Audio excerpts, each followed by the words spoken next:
here is the truck, 1990 F-350 Crew Cab, 7.3, non-turbo diesel, automatic transmission,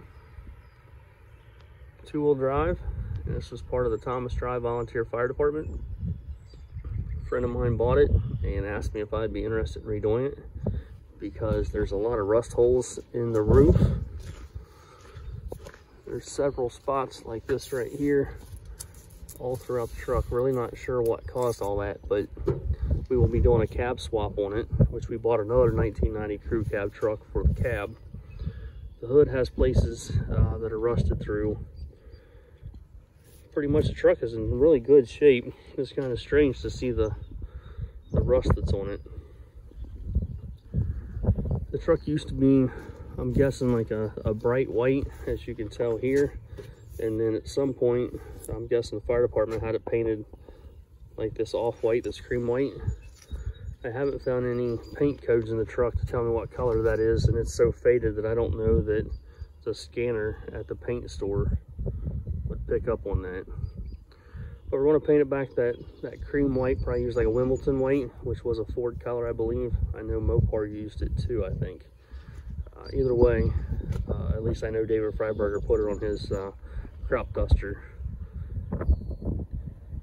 But anyways, we will be putting the blue stripes back on there. And when this thing was repainted, they did not remove the fenders.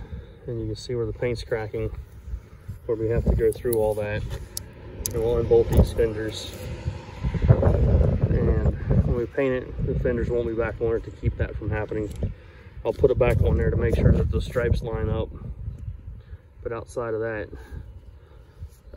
we don't paint dually beds with the fenders on them. Of course, we'll remove the fire and rescue off the tailgate. We've got some plans in the works for what we'll do there. Inside, it's had a bed liner sprayed in it. Not real sure that I like that. It's just kind of real thick, not really slip resistant, so to speak, because it's very smooth. So we will be doing a Raptor liner. I'll have this bed sandblasted, and then, like I said, we'll do the Raptor liner on it, and we'll probably end up finding a tailgate. It's got a nice big dent right there. It looks like it's got a couple rust holes coming through. It's got this really nice camper shell on here. Side windows pop up. Of course, it's got a back hatch on it. Got a really clean rear bumper.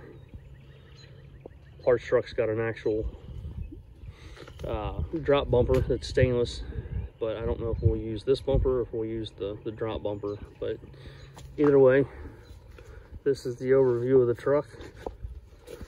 See if I can't pop the hood. Not really much to look at as far as the engine goes, but let's see here. Hold on one second. So here's the engine, non-turbo, like I said earlier. It is an AC truck. It does have vacuum brakes, so it's got a vacuum pump on it. Just needs some cleaning and some updating. We'll put all new gaskets in the engine. As you can tell, it is a little oily. We'll clean it up. I'm not sure what color these international diesels were, but may just paint it back like the DT 466s were in the heavier internationals, where they're like a blue color. Might be just kind of a nice splash of color change.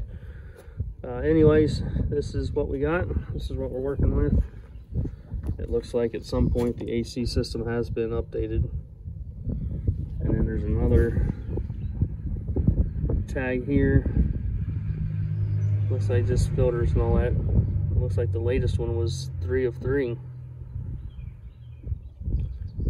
So that's been quite a while. So we'll go through it, clean it all up, and we'll get started on this project. And I'll do another part of this video. We'll show you the other parts truck, and then the next video will be tearing down the parts truck. That way we won't make a super long video. We'll just do a couple different ones, and then we'll be taking parts off the sandblasters.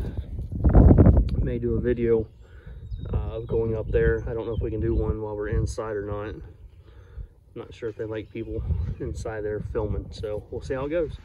Peace. This is the new shop.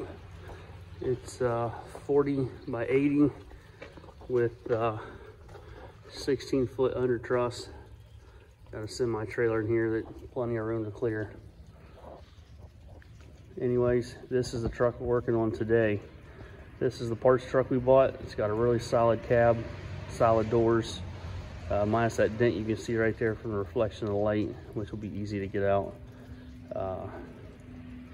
A lot nicer. So today's goal is to pull this one apart and use this cab. We'll send it off to the sandblasters to get it blasted, as we will with the doors, fenders. The hood's hiding out over there, and that way we can start fresh, epoxy seal everything, and then do whatever body work we need to do, and then paint it back the same color. Now this truck here is also an early 90s truck, but someone had swapped in a 96 Power Stroke turbo diesel. I do not know anything about this engine, so I do not think that we're going to use this engine, just for the fact that I don't know if all the computers are here. I don't know if all the wiring's here. I don't know anything about this swap. I'm not fluent with Power Stroke swaps, but we may see what we can come up with. I don't know if maybe we can just swap that turbo onto the non-turbo engine. I got a couple Ford buddies that are big into the Power Stroke stuff that I'm going to consult with and see what we can come up with. But today's goal is to get this whole front end off, and then work our way into the interior. And this truck's got a really nice interior, minus it's got 2 different bucket seats in it, but it's got a really nice headliner, really clean back seat that doesn't even look like it's been sat in. Of course it's red. The truck outside is blue on the interior, so we'll probably just reuse the interior out of the other truck, especially since this one doesn't match. But probably end up trying maybe to recoup some of the money and sell these parts out of the interior. The truck does have Alcoa wheels on it. We will have to get new tires. I don't think this thing's got 6 good tires. Matter of fact, I don't think it's got 2 good tires on it. Excuse me. It is a dual tank truck, just like the other one, so I'll pull these tanks and see if they're clean enough to reuse. You can see some of the surface rust right there might not be the best. And then there's some cobbled up chicken wire, baling wire they used to hold that cobbled up mess of the exhaust system on here. So we'll redo all that. It has this really nice drop bumper on it, but the corners are bent. But it doesn't look like it's creased so bad that I might not be able to reuse it. So I want to try to maybe straighten it out, put it in the press, try and flatten it out. I don't know, we'll see. Because it's got a really nice receiver that goes with it that matches the drop. So I don't know, something else to think about. But we're going to use this frame. My plan is to pull this truck apart, and first off I'll send the doors, the front end, and the fenders, core support, the hood. I'll send all that out to the blasters, because I'll have to have a glass shop come in and pull the back glass and the front glass. I might be able to cut the back one out myself. It might be rubber seal, kind of like the old square body Chevys, but I know for a fact that the front windshield is glued in, so we will need help cutting that out because I don't have the hot knives. And then, as you can tell here, this is some of the wiring that was just thrown in here. And there's an extra battery tray that's thrown in here. There's stuff like this, hoses and just various things that are left unhooked off of this engine swap. And that's what's leading me to shy away from trying to do anything with this. You know, here again, more harnesses, and that goes down here to a solenoid. Ground wire over here. So unless I can get a specialist in here that knows how to do these swaps, we may forego this. Of course, we'd have to tear this engine down and look at the bearings and look at the inside of the cylinders, and because David wants to use this truck on his ranch down in Florida, and the last thing I want to do is send this truck back to Florida and not really knowing the condition of how everything's going to run. Right now, his fire truck outside we showed you has a really good running engine in it. When we drove it home to Ohio from Florida, we were on average somewhere between, I think, 13 and 16 miles a gallon, depending on how hard we were running the truck. We kept track of every mile, kept track of all the fuel that we used in both front and rear tanks, just to have some kind of documentation to go by. Again, this is the truck that we'll be working on today. There you can see the tires are pretty much worn down to no tread. I think this one's actually flat. So anyways, I will maybe try and set up the camera and do some recording while I'm stripping the truck down. I don't know how well it's going to work out. We don't have any lights in here just yet. We just got this barn built, finished up the end of last summer. Just got busy with harvest and hauling grain with the trucking company, and just never really had a chance to finish, you know, hanging lights, insulating it. Of course, it'll have a drop ceiling. Still waiting on concrete.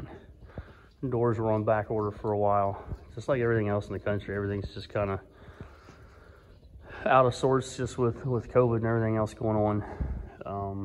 But we'll see how it goes. I know there for a while they were actually rationing concrete out to some of the big concrete guys, and some of the smaller guys couldn't even get concrete, you know, without waiting 2 or 3 weeks. So I just put that on hold for a little while.